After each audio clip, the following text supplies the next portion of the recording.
Josh Jenkins loves Twitter. For me, social media is my go-to for anything that's newsworthy, sports scores, sports updates, world current affairs. I love using Twitter, avid user, love being able to interact with people, with fans and all those kinds of things. I think it's so unique that more and more players are learning that, hey, you can converse with people and you can have your own opinion, and gives you an ability to speak your mind. But I think the real opportunity is to build a personal brand, and that's what we see a lot of athletes doing in Australia but also overseas, around utilising social media to build a personal brand, to connect with athletes, so that in the future they can then commercialise those platforms as well. But there's a dark side. As Josh discovered in the wake of last year's grand final loss, Twitter can be a toxic place. He copped a torrent of abuse and it forced him to take a break from social media.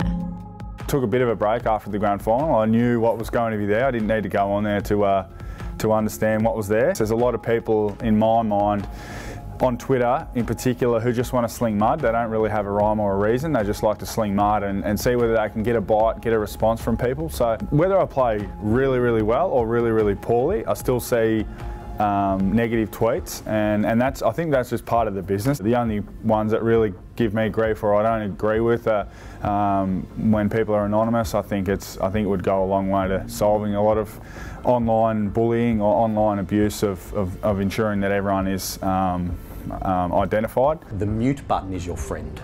So the opportunity to mute words or to even mute accounts means that you can limit that type of abuse. But I think my number one tip would be ignore.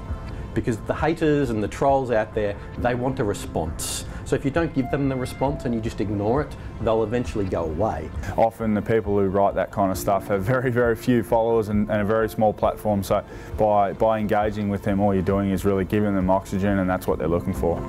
It's an attitude that's helped Josh rise above the haters, keep things in perspective and continue to focus on what he does best. The more you can understand to just let it go and let it try and wash over you, which can be really difficult, trust me. But if you can let it wash over you and not let it affect you too much, if it does, you need to step away from it. But if you can ensure it doesn't affect you too much, then that's probably the best way and only way to go about it.